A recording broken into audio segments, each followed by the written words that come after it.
Yo, what's up with it, y'all? It's JD and I'm back with another quick video. And today we're going to be going over how to structure your daily workouts. So we're going to structure it using a three-part system. You're going to want to train for strength, explosive athleticism, and mobility training, which is going to increase your longevity. So when you're structuring your overall training program, you're going to want to make sure that you have total body in mind. So you're going to want to make sure that you have a balanced training system for aesthetics, for athletic performance, and also longevity, because when our body has muscle imbalance, that's usually when injuries occur. So today we're going to be going over a 7-step process to structure your daily workouts. This is basically a 7-part checklist that you're going to want to make sure that you tick off all the boxes every single day when you're structuring your workouts and when you get finished with your workouts. But before we get into the video, if you guys are interested in fitness, health, travel, overall growth content, go ahead and subscribe to the channel. Hit that notification bell so you can get updated every time I drop new content. I'd also like to take this time to invite you guys to train with me. I do one-on-one coaching online. I can also create a custom calisthenics program for you as well. And if you guys go on my website, you guys can also find my beginner program as well as my intermediate program. But let's get back into the video. Step number 1 is going to be creating a blueprint. You're going to want to create a blueprint each and every day when you're structuring your daily training. And basically what this blueprint consists of is what exercises you're doing. And you're doing this because you want to monitor your progress. You want to keep track of how many reps you were able to do today versus how many reps you're able to do tomorrow. Because when it comes down to progress, sometimes we take a few steps back in our training and sometimes we shoot forward 10 steps. But I think one main component of creating a daily blueprint is that everybody is coming into calisthenics with different goals. We all have specific goals. My goal right now is to learn how to do a straddle planche and eventually do a full planche. The emphasis on my workout is going to be structured around me learning the planche and me doing planche progressions. So whatever skill that you're trying to learn, you're going to want to have an emphasis on that in your daily blueprint. For instance, if you guys are trying to learn how to do handstands, you're going to want to do wall handstands. You're going to want to do pike push-ups. These are all exercises that are going to help you out with learning the handstand. Every other skill is the same thing. Muscle ups, you're going to want to do muscle up progressions. Front lever, you're going to want to do front lever progressions. So step number 2 is when you actually get to the park or when you actually get to the gym or wherever you're going to be doing your training. You might actually be doing your training at home. And step number 2 is going to be your warm-up. This is extremely important. The reason why you're going to want to warm up is because you want to get your blood flowing. You want to maybe even break a little bit of a sweat. Studies have been shown that when you do a sufficient warm-up, it decreases your chances of getting injuries substantially.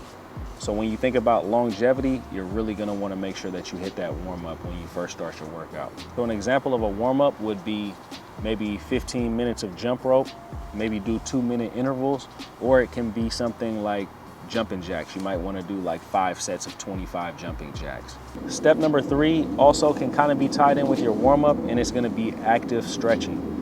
So a lot of times when we think of stretching, we think of yoga type stretching where we're doing like static holds and holding a position for maybe 30 seconds or 45 seconds. But what I mean when I say active stretching is basically we want to loosen up our joints. We want to do things like shoulder rotations. We want to do leg swings. That way your joints are ready to start doing some resistance training. All right, so step number 4 is going to be skill training. Skills are typically going to be our main goal in calisthenics. We're usually training for performance and we're usually training for a specific skill. Like I said earlier, it could be front lever, could be muscle up, could be handstand, whatever. But when it comes down to skills, you're going to want to put these on the front end of your workout. And the reason why you're going to want to put these on the front end of your workout is because you're going to want to do your skill training when you're fresh. Skills are the most difficult aspect of calisthenics, so you're going to want to have the most strength, you're going to want to have the most energy when you're training skills. And the one thing you're going to realize in your calisthenics journey is that skills actually take the most time to train. I would say when it comes down to skill training, I probably spend at least 50% of my workout doing skill training alone. So an example of skill training could be working on a front lever. I myself am working on front lever training right now. And some of the exercises that I do is straddle front levers. I do those holds maybe in the beginning of the workout. And then I usually move on to front lever progressions like tuck front lever pulls, or I'll do what they call inverted rows. Now, step number 5 is going to be doing your most difficult compound movements. Now we've already worked on skill training. That might have actually taken up maybe 50% of your workout for the day. But the next step is to do your more difficult sets and reps movements. Now, these movements are gonna be different for everybody. So for myself, a difficult sets and rep movement would be like a muscle up or a high pull up or maybe handstand push-ups. And for some people, a difficult compound movement would be pull-ups. It could be dips, it could be push-ups.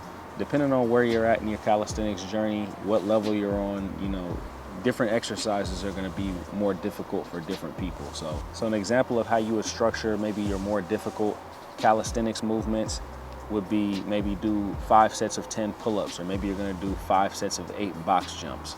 Step number 6 is going to be when you start working on maybe your easier calisthenics movements. Now for me, an easier movement would be something like a pull-up or a dip.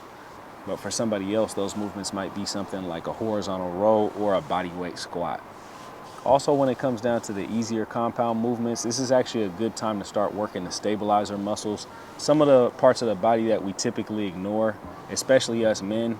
So a lot of times when I'm structuring my workouts, a lot of times I'll plan out to do things like glute bridges or maybe glute raises, different exercises like this that are working parts of the body that I'm not necessarily training specifically, but just something that's going to give me that overall balance. Now, lastly, step number 7 is going to be mobility work. This is extremely important. So this is probably the most overlooked aspect of training because, who wants to take the time to do mobility work? I mean, in all reality, mobility, sometimes it can be painful, and to be completely honest, sometimes mobility can be boring. Sometimes we're not in the mood to get into that meditative state and just sit in one position for 30 seconds to a minute.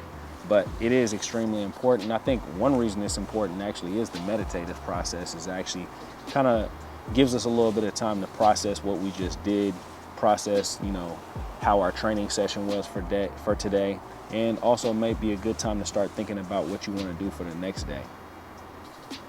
But overall, mobility training is really important because of the injury prevention aspect. And also, mobility can actually help us in our athleticism as well. A lot of times when we get more mobile, we can perform a lot of these calisthenics movements better.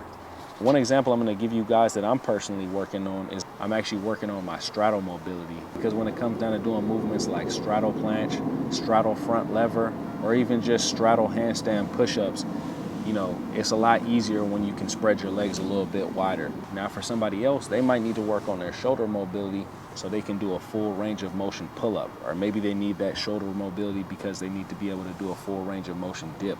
We all kind of have our specific things that we're working on, but this 7-step process should help you out with structuring your workouts. Structuring your workouts is extremely important. If you don't have any structure and you don't have any goals, then you're basically kind of just wandering aimlessly. Anyways, guys, that's it for the video today. If you guys have any questions, leave them in the comment section. Again, if you guys would like to work with me one-on-one, hit up my website, travelsthenix.com. Reach out to me there and we can go from there.